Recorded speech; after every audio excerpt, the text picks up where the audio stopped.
Bonjour à tous, mon nom est François Letarte, bienvenue sur ma chaîne JDRD30, une chaîne consacrée aux jeux de rôle sur table, la vie de rôliste 1001. C'est pour vous parler de la vie de rôliste 1000 que j'ai faite hier, un peu de façon plus concise. Évidemment, c'est une heure d'écoute de gang de gars qui jasent ensemble et de jeux de rôle et de ma chaîne, fait que ça veut pas dire nécessairement que ça vous intéresse, mais quand même, je voulais souligner peut-être d'une vidéo plus courte, plus standard, le passage au-delà de la millième vie de rôliste et du 10 ans de JDRD30. Qui est exactement aujourd'hui au moment où je fais cette vidéo-là. Donc, ouais, 10 ans de vie de rôliste. Hier, pour vous en parler, écoute, sans artifice, j'ai juste ouvert une séance live sur Discord. Ceux qui voulaient venir pouvaient venir et célébrer avec moi, juste m'accompagner là-dedans. J'ai mis ça à une heure tardive pour permettre à peut-être des gens en Europe de se joindre à nous pendant la conversation.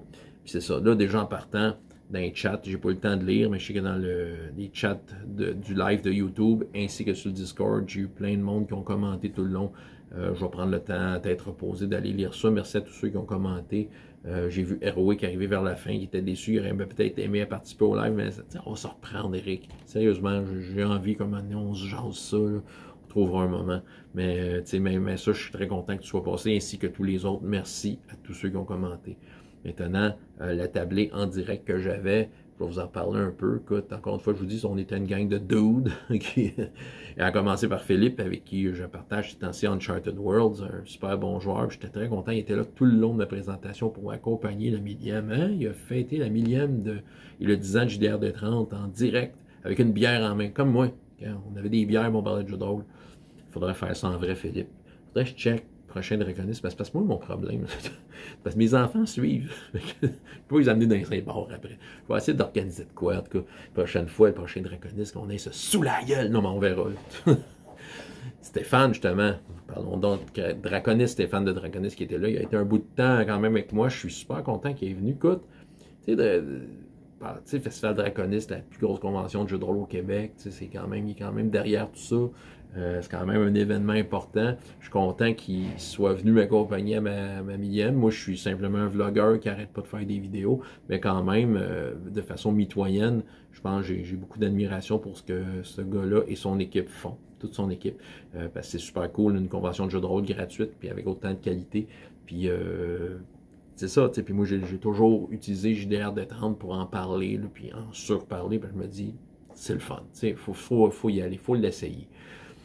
Puis, évidemment, j'ai laissé la plage libre pour nous en parler encore une fois en direct hier. Et savez-vous quoi? Ça me faisait plaisir d'en entendre parler. Même si la vidéo était supposée parler de moi, mais même Stéphane l'a noté. Je dis non, parle-en de Draconiste. Regarde, t'es là, profite-en. Le millième vidéoliste, il y a plein de monde qui vont voir ça. Reparle de Draconiste. Puis c'est ça. Moi, je parle de jeux de rôle, je parle de toutes sortes de choses entourant le jeu de rôle. Donc, il faisait exactement à quoi ma chaîne sert. Tu sais, ma chaîne YouTube ne sert pas à parler de moi, puis de ma chaîne sert à parler de jeux de rôle. C'est ça. De temps en temps, je parle de moi. Comme hier, c'est sûr que le sujet, c'est un peu plus le passage à la millième, mais sinon, c'est ça. Donc, Stéphane, j'ai pu le laisser parler de choses. On a parlé d'autres choses aussi, de jeux de rôle et tout ça. Très intéressant. Christophe était là. Ouais, pilule rouge, très content de l'avoir avec nous. Il était surtout actif dans le chat, quoique quand je l'interpellais, il nous répondait avec le tact qu'on lui connaît. Mais Christophe, lui, écoute, j'ai une anecdote, Christophe, qui a une anecdote. C'est sûr que je crois que c'est moi qui l'ai inspiré à partir du YouTube.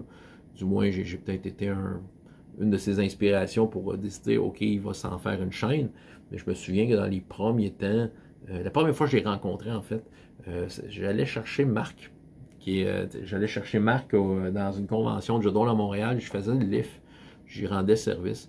Puis Christophe était là, puis le fanboy est arrivé avec sa caméra, puis il voulait prendre en photo l'intérieur de ma porte de voiture, parce qu'à l'époque, la voiture que j'avais, je rentrais la caméra dans la porte, puis ça me filmait comme par en haut, comme ça. Ce qui fait que j'avais un point de vue là, comme vers le haut, puis c'est ça, lui, il voulait avoir ça. Voilà l'anecdote. J'ai eu Compteur Kissanil qui était là, lui aussi, super le fun, veut dire, depuis longtemps, il commente à peu près tous mes vidéos, c'est toujours intéressant ce qu'il dit, il me partage ses expériences, comment il voit ça. Je le remercie de commenter autant, de participer autant à l'écoute de mes vidéos, et évidemment hier, quand on lui posait des questions, il embarquait dans la conversation. Et pour ça, pour aller à Pierre Courtemanche qui était là. Lui aussi, fidèle, il était là à peu près tout le long. Hey, au début, il m'a dit genre salut. J'ai réécouté la vidéo, il m'a dit 2 fois salut. Je pense que je n'ai même pas répondu. J'ai de l'air d'un gars qui fait pas de salut. Je pense que je l'ai pas entendu, mais en tout cas, reste que veux pas. C'était le fun de l'avoir là. Il alimentait bien les conversations, puis tout ça. Tu sais, Pierre, en tant que tel, je pense que bien avant que je fasse du YouTube, bien avant que YouTube existe, en fait, dans les années 90, on côtoyait les mêmes places à Saint-Hyacinthe. On n'avait juste pas le même âge, probablement ça, mais je suis Calogari de l'imaginaire, moi aussi. Fait que, on a beaucoup de souvenirs communs de cette époque-là à Saint-Hyacinthe. C'est toujours le fun quand il vient faire un tour à la maison, une fois de temps en temps, c'est le fun. Il y a eu Nico. Ouais, Nico, lui, il est en France. Il n'a pas pu participer vocalement parce qu'il était, semblerait, à un endroit où il ne pouvait pas parler nécessairement. Mais il a participé dans le chat et je suis très content qu'il ait été là. Il a été au rendez-vous, il a voulu entendre ça, vivre ça en direct. C'était tellement extraordinaire. Mais écoute, il était là, puis je suis content. Lui, je l'ai connu dans Draconis en ligne, évidemment. Puis il a joué avec moi du jeu de rôle, puis entre autres, il a joué... dernière fois, All for One Régime Diabolique, qui était bon. Écoute, j'avais l'impression d'avoir un vrai capitaine mousquetaire dans ma game. Là, c'était divin. Il y a eu un certain Crow à un moment donné qui est Crow, qui est apparu et disparu, peut-être un curieux, hein, je ne sais pas t'es qui. J'ai pas eu le temps de te saluer. Il faut dire que j'étais comme, je m'occupais de ma visite, mais à un moment donné, j'allais à droite à gauche, les conversations partaient, je voulais pas nécessairement couper ce que les gens disaient, parce que c'était intéressant. J'ai pas eu le temps de te saluer, mais en tout cas, moi, je te salue là merci d'être passé. Peu importe qui tu es, tu peux toujours commenter, évidemment. Et finalement, Marc, qui est arrivé vers la fin, évidemment, Marc, le fidèle Marc, qui a fait partie tellement de games avec moi présentement. C'est le meneur de jeu de Uncharted Worlds. Évidemment, Marc, au début, je l'ai connu à travers le podcast Les Aventureux, qui côtoyait le monde de YouTube un peu par la bande, évidemment, parce qu'on touchait le même public. Donc, évidemment, ça devient une relation de longue date dans notre cas, parce qu'on a fait beaucoup de jeux de rôle ensemble en ligne, fait que voilà, c'est toujours fidèle au poste et des questions. On va parler de musique. Hein? J'ai joué un petit extrait de... Oui, j'ai joué un extrait, tu sais, à l'époque, les premières vieilles vidéos, j'avais comme un thème musical d'intro. Ben c'est ça, comme un genre de... C'est la même affaire qu'un lutteur qui va sur le ring. C'est ça, c'est des chansons que j'avais d'un groupe à l'époque qui s'appelait Vlandindan, puis que j'avais utilisé des extraits, fait que j'y ai joué l'intro que je faisais, j'ai joué sur la guitare et j'ai joué aussi l'affaire que je faisais. Souvent à la fin des vidéos, il y avait une autre pièce, fait que j'ai joué un extrait de ça. Pourquoi pas souligner ça et rappeler de bons souvenirs? Qui sait, peut-être ça va revenir dans des montages plus tard, ces thèmes-là, pourquoi pas? C'est des gros riff rock, super cool. Fait que, bref, j'avais tout ce beau monde-là avec moi pour m'accompagner dans le 10 ans de JDR des 30 et la 1000e Vidroliste. 10 ans. En peu de mots, qu'est-ce que je peux dire là-dessus? Écoute, c'est un exercice qui est vraiment plaisant. Tu sais, moi, j'ai décidé de rentrer ça comme hobby, de parler de ma passion.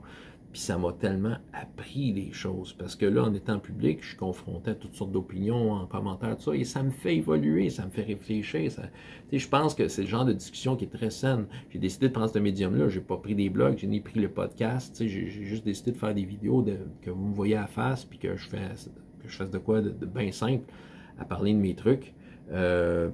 Puis vous partagez ça. Puis c'est ça, moi, pour moi, je partage, et c'est là que je vois toute l'étendue de ce que le jeu de rôle peut être dans toutes les facettes. Il y a une facette pour chacune des personnes qui pratiquent le hobby, c'est pas compliqué.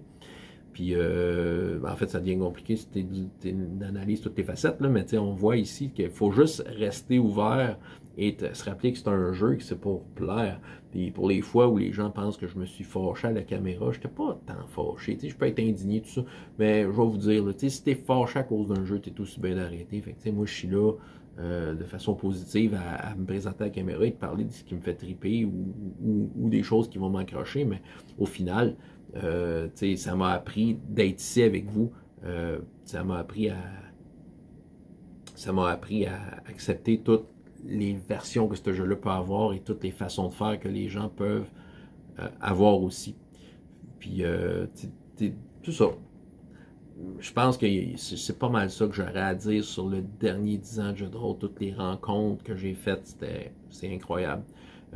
Toutes ces rencontres-là qui se concrétisent bien souvent en personne à Draconis. Ça, c'est un endroit où on se sédule une date, on se retrouve là. Évidemment, ben de ces gens-là, je les vois aussi à travers l'année. On se fait des petits happenings, qu'on va se rencontrer à droite, à gauche, manger un feu de camp. C'est ça. Ouais, c'est ça. Tout ça est très agréable. Ça amenait plein de rencontres agréables et tout ça entourant le jeu de rôle. Écoutez, je le sais que j'ai été une chaîne qui a influencé beaucoup de monde à se lancer. Écoutez, c'est sûr, j'ai fait à plusieurs reprises des appels pour le faire, puis je suis content que ça allait marcher. Évidemment, ça fait juste grossir la communauté francophone en 10 ans, elle a énormément évolué. Je veux dire, c'était pas ça quand j'ai commencé. Maintenant, des trucs sur YouTube en français de jeux de rôle, il y en a des centaines et des centaines.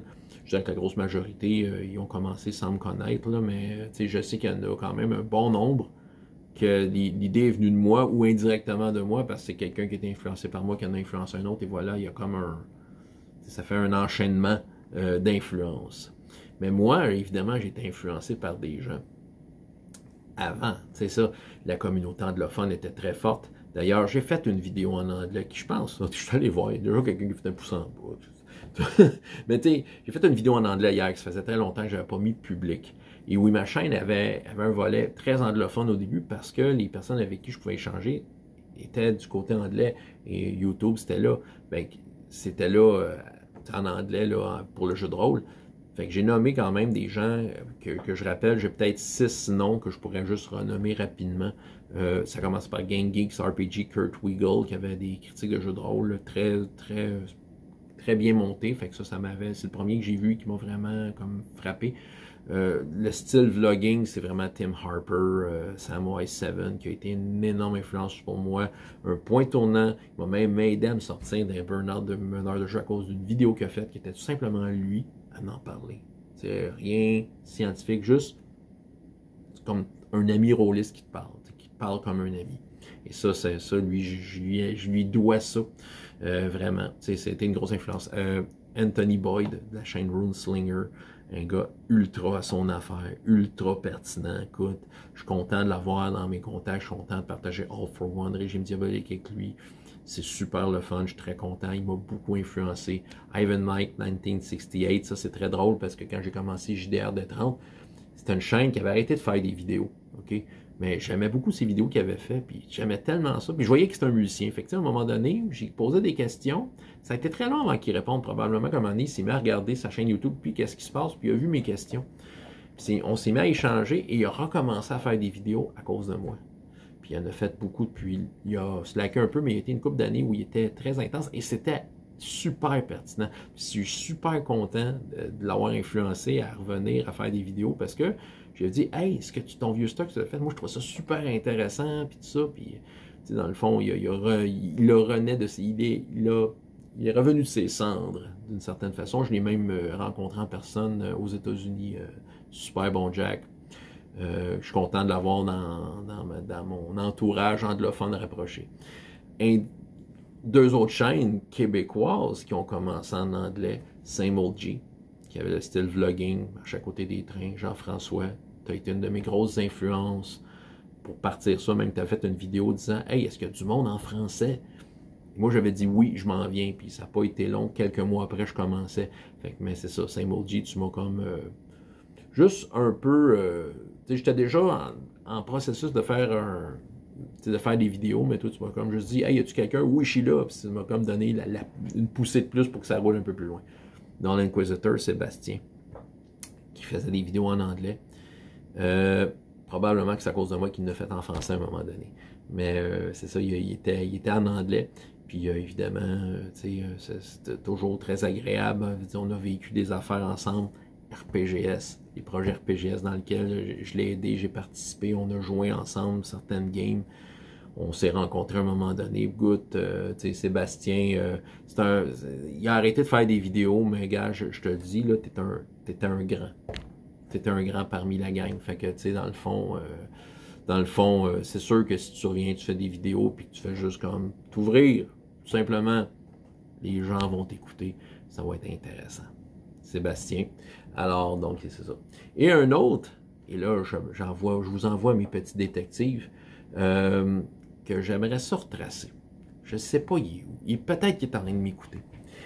Parce que j'ai pas été le premier à faire ça, du vidéo en français, de vlogging, mais j'étais d'un premier, parce qu'à l'époque, ça existait à peu près pas ça, puis je n'ai fait des recherches. La chaîne s'appelait Monsieur RPG. Il y avait peut-être une douzaine de vidéos, mais c'était vraiment ça. Il parlait de certaines affaires, il parlait de Donjons et Dragons, de classes, de règles, de ce qu'il fait, tout ça. Écoute, quand j'ai commencé ma chaîne, j'interagissais avec, puis on s'est répondu une fois ou deux, mais après ça, j'ai plus une nouvelle. Le gars, il était à Granby, ça je le sais. Mais sérieusement, puis je suis pas le seul, il y en a qui vont le commenter, mais Monsieur RPG, on veut le retrouver. J'aimerais ça voir ce qu'il est devenu. Peut-être qu'il a arrêté le jeu de rôle, peut-être qu'il est plus bien intéressé par tout, mais peu importe. Monsieur RPG, tu as été une influence pour JDR D30. Fait que ton style décontracté dans ta cuisine, ben voilà, ça allait dans le même sens que ce que je voulais faire. Faites pas le saut, ça se peut qu'il y ait des vidéos en anglais qui reviennent. C'est peut-être le seul projet que j'ai pour l'avenir. On m'a demandé, vas-tu faire un autre 1000 vidéos? J'ai répondu d'emblée non. En fait, même plus précisément, je ne le sais pas. Je ne savais pas que je me rendrais à 1000 de toute façon. Mais tu sais, tant que j'ai de quoi dire, tant que c'est plaisant, je vais le faire. Mais la communauté anglophone me manque. Okay? Je m'en cacherai pas. Je peux pas être partout en même temps. Je me consacre à la communauté en francophone parce que c'est plus simple et parce qu'elle est très... Ça veut dire, elle est très intéressante, très dynamique. Puis, je dis, j'analysais ça, mais je pense à partir de vie drôliste. À cause de vie drôliste, j'ai comme largué les amarres et je suis parti du côté francophone seulement pour laisser derrière la côté anglophone, que très occasionnellement, je fais des vidéos, mais qui sont partagées à des communautés très précises. C'est un projet, mais c'est plus comme un rêve, mais de me remettre à faire de quoi en anglais pour ces gens-là. Quitte à peut-être à partir d'une chaîne parallèle, ben je sais que ça mêle le monde. Là. Quand je fais des trucs en anglais, vous êtes tout mêlés. C'est ça, mais c'est ça. Non, mais je vais peut-être reconnecter avec les anglais, mais c'est sûr que je peux pas comme gérer deux communautés. Mais je sais que juste, j'ai eu la preuve juste avec la vidéo en anglais que j'ai fait. La première depuis je sais pas combien de temps pour célébrer mes 10 ans. Juste, j'ai eu des retours comme ça faisait longtemps que je n'avais pas eu de ces gens-là avec qui j'échangeais énormément il y a une certaine époque. Je pense que j'ai fait le tour de ma 1001e vidéoliste. C'est assez. François Letarte, JDR T30. Merci à tout le monde. Merci, oui, à tous ceux qui, par après, que j'ai côtoyé, comme j'ai dit, qui m'ont enrichi et qui m'ont aussi influencé dans mon parcours. Donc, jusqu'à la prochaine fois, il y a autant de plaisir dans la vie que dans les jeux. Au revoir.